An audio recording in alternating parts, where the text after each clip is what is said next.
तो master supreme warrior के इस एपिसोड की शुरुआत वहीं से होती है जहां से पिछला एपिसोड खत्म हुआ था। पिछले एपिसोड के एंड में देखा था यहाँ पे यान के ने उस लौंडे को ऐसा ध्यान भटका लिया था तो लड़की को मौका मिलता है और उसने जान यहाँ पे निकाल लिया था उसका। अब यान के शुक्रिया करती हो, कहती भाई तुम्हारा शुक्रिया कि तुम यहाँ पे ना होते तो शायद उतने आसानी से मैं उसको मार नहीं पाती और शायद तुम यहाँ पे नहीं आते तो उसका ध्यान भटकता भी नहीं और शायद मैं उसकी जान ना निकाल पाती और वो मेरी जान यहाँ पे निकाल लेता, यानी तुमने वाकई में मेरी जान यहाँ पे बचा ली है। तो सामने से यान का भी कहता नहीं नहीं वो लौंडा मुझे भी पसंद नहीं था इसलिए मैंने तुम्हारी यहाँ पे मदद कर दी। मनी मन सोचता है कि जो लड़की का फिगर है ना, फिगर यहाँ पे बहुत ही बढ़िया है, जो आंखें ना आंखें भी काफी सुंदर और काफी प्यारा है, लेकिन चेहरे के ऊपर जो धब्बे ना चीज चक्कर में बेचारी चाह के बहुत नहीं अच्छी यहाँ पे दिख नहीं पाती। अगर धब्बे ना होते तो शायद है ना ये लड़की भी बहुत ही सुंदर यहाँ पे लगती है। फिर जो तभी इसका जो फॉक्स है ना उसका फॉक्स निकलता है जो कि उसके बड़े बड़े अरमानों के अंदर थे। वो फॉक्स जैसे यहाँ पे बाहर आता है या आती है, आई डोंट नो जेंडर बताया नहीं गया, वो फूड जो उसने लिया था ना फूड यहाँ पे निकाल लेती है और यान के को देती है और कहती है लो भाई तुम पक्का इसका पीछा करते करते यहाँ पर आ गए थे ना तो तुमने मेरी जान बचाई तो है सारी रिवॉर्ड है ना तुम इसे यहाँ पे रख सकते हो।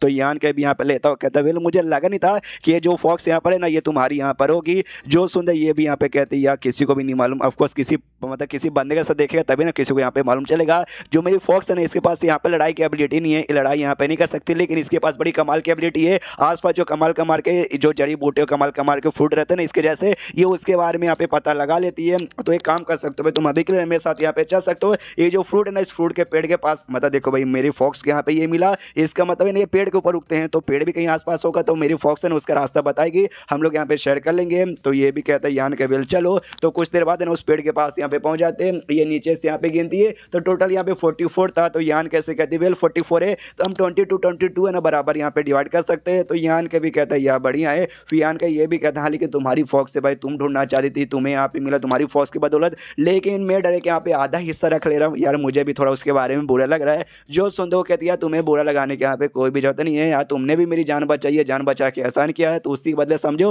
और जो जान बचाने का एहसान है ना वो मैं बाद में यहाँ पे ना तुम्हारा कहीं ना कहीं मौका मिलेगा तो छोटा कर दूंगी। जो सुनते यान के बोलते ना उसकी यहाँ पे कोई भी जरूरत नहीं है, क्या ना तुमने मेरी जान मतलब तुमने इतना फ्रूट मुझे दे दिया वही यहाँ पे काफ़ी है। तो चलो फ्रूट यहाँ पे बांटने का बारी आ चुका है। अब आई डोंट नो उसके बाद इसने क्या किया, मतलब वो जो पेड़ यहाँ पे था ना उस पेड़ को उसने शायद अपने ब्लैक बुक में या फिर अपने स्पेस रिंग में डाल लिया था तो सारा फ्रूट तो इसके पास चला गया ना यार। लड़की को क्या मिला, तो शायद लड़की को इसने कुछ नहीं दिया या शायद ना पेड़ अपने स्पेस रिंग में डालने से पहले उसने 22 तोड़ के उसको दे दिया होगा। और तभी जो यान का है ना उसका जो कम्युनिकेशन क्रिस्टल था उसमें किसी का मैसेज आया था। यान का भी देखते कि भाई मैसेज आया यानी कोई बंदा मुझे बुला रहा है। तभी पीछे से लड़की ना एकदम घबरा जाती है, जोर से चिल्लाती है, कहती है तू शैडो मून का बंदा है ना। सामने से यान के बोलता है एक सेकंड लेकिन तुझे ऐसा क्यों लगता है। जो सुंदर लड़की बताती तुम्हारे हाथ में जो कम्युनिकेशन क्रिस्टल है ना वो एक बंदा यहाँ पे बनाता है ग्रैंड मास्टर गेलियन जिसका नाम है, जो कि शैडो मून के लिए यहाँ पे काम करते हैं। और जो भी आर्टिफिशियल जो भी ऐसा क्रिस्टल बनाते हैं ना उसको ऊपर ना अपने के वाटर मार्क यानी अपने के निशान यहाँ पे डाल देते हैं, जिस चेक में कोई भी यहाँ पे देखता है और देखते ही यहाँ पे पहचान जाता है। और ये उसी मेंबर को मिलता है जो कि कोर डिसाइपल है, जो इंपॉर्टेंट मेंबर्स है ना सेट के उनको मिलता है। तो तुम भी पक्का उस सेट के यहाँ पे इंपॉर्टेंट मेंबर हो गए ना। जो सुनते कहते ना मैं उस सेट के यहाँ पे मेंबर नहीं हूँ, उस सेट में जो वाई नाम का है ना वो उस सेट का अपने कोर डिसाइपल है और उसने बेसिकली मुझे यहाँ पे दिया है। जो सुनते ही सामने सो कहती है अच्छा तुम वाई को जानते हो। यान के कहता हाँ मैं तो जानती हूँ, क्या तुम भी जानती हो। ये यहाँ पे कहती है हाँ मैं जानती हूँ, उसकी जो जान है ना बाबू जो डोंग है हमें उसकी यहाँ पे दोस्त हम दोनों एक दूसरे को जानते, इससे मैं भी वाई को यहाँ पे जानती हूँ। तो पक्का भी वाई ने तुम्हें मैसेज किया क्या। ये भी कहता हाँ मुझे चेक करने दो, वाई ने यहाँ पे मैसेज किया है। क्या मैसेज किया, शिट भाई अरे यार वाई ने मैसेज किया वो किसी मुसीबत में आ चुका है। ये भी सामने से हिल जाती हूँ, कहती भाई क्या मुसीबत में आ चुका है, कैसी मुसीबत में, क्या एग्जैक्टली उसके साथ हुआ। तो ये भी कहता वेल क्या हुआ वो तो उसमें मालूम नहीं है, बस उसने यहाँ पे बोला भी वो मुसीबत में यहाँ पे आ चुका है। तो मैंने भी यहाँ पे रिप्लाई सामने से दिया है कि बता भाई कहाँ है, कैसी मुसीबत में आया है, लेकिन उसका सामने से यहाँ पे कोई भी रिप्लाई नहीं आ रहा। तो ये भी कहती है हाँ लेकिन डोंग का क्या भाई, डोंग ठीक है क्या। तो ये कहता है डोंग आई डोंट नो, मुझे खाली यहाँ पे वाई का मैसेज आया है और किसी भी मेंबर के यहाँ पे मैसेज नहीं आया है और ना ही डोंग का आया है। ये सामने से बताती है वाई और डोंग दोनों गर्लफ्रेंड बॉयफ्रेंड और दोनों यहाँ पे साथ में ट्रैवल करते हैं। तो पक्का भी जहाँ पे ये वाई होगा ना डोंग उसके वहीं पे होगी, यानी वाई के साथ है ना पक्का डोंग भी यहाँ पे मुसीबत में आ चुका रहेगा। शिट यार कुछ क्या करे यार, वो मेरी दोस्त है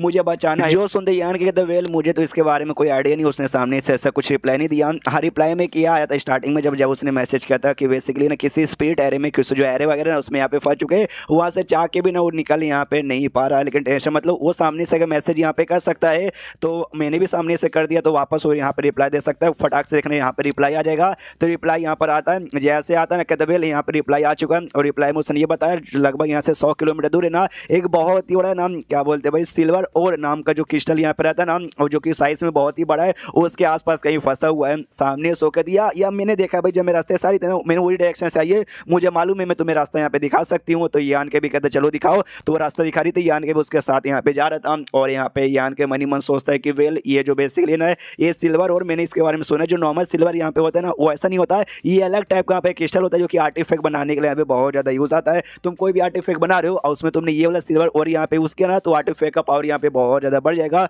उसी के पास वो लोग भी मुसीबत में है, तो भाई मैं उनकी जान बचा लूंगा, और साथ ही में जो ये और भी मिल जाएगा ना, तो भाई मेरा तो यहाँ पे डबल फायदा हो जाएगा। उसके बाद से यहाँ पे ट्रैवल किया जा रहा है और उस और के पास यहाँ पे पहुंच जाता है और देखता है भाई ये और का साइज तो यहाँ पे वाकई में बहुत ही ज्यादा बड़ा है। लेकिन काश भाई मेरे पास यहाँ पे वो पपेट रहता, मेरा जो था ना भी स्टोन पपेट, तो इसको चबा चबा के जो भी है रिफाइन करके जो मेन आइटम यहाँ पे नो रख लेता, वरना इतना बड़ा साइज भाई अपने साथ ले जाने में स्पेसिंग में भी अभी या फिर ब्लैक बुक में भी दिक्कत होगा। वो लड़की यहाँ पे कहती है इसके पास तो पहुंच गई, यहाँ से कहाँ भाई कौन सा डायरेक्शन में, उसने रिप्लाई किया कंपास में चेक करता कहता वेल यहाँ से, हाँ वो वाले डायरेक्शन में, भाई हमें वो वाले डायरेक्शन में जाना चाहिए। तो जो डायरेक्शन यान के नहीं बताया वो डायरेक्शन में यहाँ पे जाने लग जाते हैं। तो रास्ते में यहाँ पर जो लड़की है वो लड़की यहाँ पे कहती सुनो यार तुम्हारा स्पीड है मुझसे यहाँ पे ज्यादा तेज लगता है, तो तुम एक काम कर सकते हो, मेरा टेंशन यहाँ पे मतलब तुम यहाँ पे आगे जाओ, जितना ज्यादा हो सके उतना जल्दी यहाँ पे आगे जाओ। जो मेरा बीस्ट यहाँ पे ना उसका बीस्ट के यहाँ पे स्पीड बहुत तेज है, वो तुम्हें रास्ता यहाँ पे आना आगे अच्छे से बता देगी, तो तुम सही टाइम पे पहुंच जाओगे, तुम वाई की भी डोंग की भी और सारे बंदों के यहाँ पे जान बचा लोगे। यान के कहते तुमने ठीक बोला, उससे यान के अपना स्पीड बढ़ा के यहाँ पे आगे जाता है। एंड देन उसके बाद सीन होता है उसी पास में कहीं एक लावा था, लावा के ऊपर एक छोटा सा जमीन का टुकड़ा था और उसी पे वाई डोंग और उसके 2-4 और बंदे यहाँ पे फंसे पड़े थे और अपना पावर यूज करके कोई शील्ड एक्टिवेट करके अपनी जान वगैरह यहाँ पे बचा रहे थे। यहाँ पे वाई का भी दिमाग खराब होता है कि अरे यार लंबे समय से हम लोग यहाँ पे अटके पड़े, हमारी पावर यहाँ पे बहुत ज़्यादा कम हो चुकी है, ऐसे यहाँ पे चलता रहा तो भाई यहाँ पे जान जा सकती है। उसके आँख यहाँ पे बंद हो रहा था, तो ये भी कहते नहीं भाई आँख में अपनी बंद यहाँ पे होने नहीं सकता, वरना डोंग की भी जान निकल जाएगी, जो बाकी बंदे भाई बाकी बंदे की जान निकल जाएगी। मेरा काम है भाई मैं उनका सीनियर हूँ, मेरा काम उनके यहाँ पे प्रोटेक्शन का, ना जो बाकी बंदे ना उनका भी होप यहाँ पे खत्म हो जाता है कि शीट भाई मेरे ख्याल से हम जिंदा नहीं बचेंगे, हम लोग वाकई में लंबे समय से फंसे ऐसे यहाँ पे कंटिन्यू रहेगा तो कुछ ही समय बाद हमारी मौत हो जाएगी। एक और लड़की है वो भी सोचती कि हाँ भी हम तो वाकई में यहाँ पे मर जाएंगे, तो ये भी नोटिस करते कह रही है सारे बंदे का होप यहाँ पे खत्म हो रहा है, सबने अपना होप यहाँ पे खो दिया, ऐसे कैसे यार। लेकिन अब कर भी क्या सकते हैं, बंदे के पास ना होप खोने के अलावा कोई रास्ता यहाँ पे बचा नहीं है। हमारी भाई कब से हम लोग रोके जा रहे जिस जगह हमारी एनर्जी यहाँ पे ऑलमोस्ट यहाँ पे खत्म ही हो चुकी है, पूरा 90% से ज्यादा जो भी हमारे पास पीस थे हमने पीस यहाँ पे यूज कर लिए, जो भी सैंड क्रिस्टल थे वो भी हमने यूज कर लिया, बहुत ही कम यहाँ पे सैंड क्रिस्टल बचा हुआ है। ये जो लावा है ना भाई उसके अंदर कोई अजीब से एनर्जी है जो हमारे ऊपर प्रेशर डाल रहा है, जिससे हम भाई जैसे तैसे यहाँ पे बचे पड़े, और साथ ही में आसपास कोई स्पीड एयर भी लगा है जो कि टाइम टू टाइम है ना आके हमारे ऊपर अटैक कर रहा है, जिस चक्कर में पूरा दिमाग का दही हो चुका है। यहाँ पे जो डोंग थी ना और डोंग कहती है भाई आई एम सॉरी भाई, ये सब है ना मेरे चक्कर में हो रहा है, अगर मैं ना रहती तो ये सब मुसीबत यहाँ पे आता नहीं। जो सुनते भाई मुस्कुराते हुए कहते कि देखो भाई हमारे बीच में सॉरी थैंक यू जैसा कोई शब्द कभी आने नहीं चाहिए, इसलिए ऐसी बात है ना फ्यूचर में चल के मुझसे यहाँ पे बिल्कुल मत कहना, बस यहाँ पे इंतजार करो, बहुत जल्दी ना मदद करने के लिए कोई ना कोई तो आ ही जाएगा। ये कहती हाँ वो तो ठीक है, लेकिन भाई इसमें मेन मेरी ही गलती है, भाई मैंने ही सामने से कहा था भाई इस एरिया में आते हैं, अगर तुम मेरी बात ना मानते मतलब ये कहती नहीं तो हम लोग यहाँ पे आते नहीं है। बस उस समय में पागल थे, मुझे बस महसूस हुआ कि यहाँ पे कुछ है, हम लोग आए और देखो ऐसा हो गया। यहाँ पे आए तो जमीन यहाँ पे थी, जमीन यहाँ पे सही सलामत है, लेकिन जैसे एंटी मारी ना तो अचानक से जमीन फटने लगा और पूरा जमीन ना लावा लावा यहाँ पर हो गया। ये तो इनका लगा अच्छा था, अभी के लिए जो खड़े ना वो जमीन का कोई टुकड़ा नहीं है बल्कि बहुत ही बड़ा ना 10वें स्टेज वाला यहाँ पे क्या बोलते हैं कछुए का शेल यहाँ पे था, उसके ऊपर खड़े हैं। तो कहते हैं कि यहाँ पे हमारे पास शेल का सहारा है, जिस चक्कर में हम लोग इतने लंबे समय से रुके पड़े, लेकिन जो शेल है ना धीरे धीरे ना जो भी लावा है लावा का चक्कर में उसके ऊपर भी क्रैक आ रहा है और शेल भी ज़्यादा समय के लिए टिक नहीं पाएगा, और जैसे समय खत्म शेल भी खत्म और शेल के साथ हम भी खत्म। एंड देन ये चैप्टर यहीं पे खत्म हो जाता है। तो चैप्टर खत्म तो वीडियो भी खत्म, तो मिलते हैं अगले किसी वीडियो में, जब तक के लिए बाय बाय।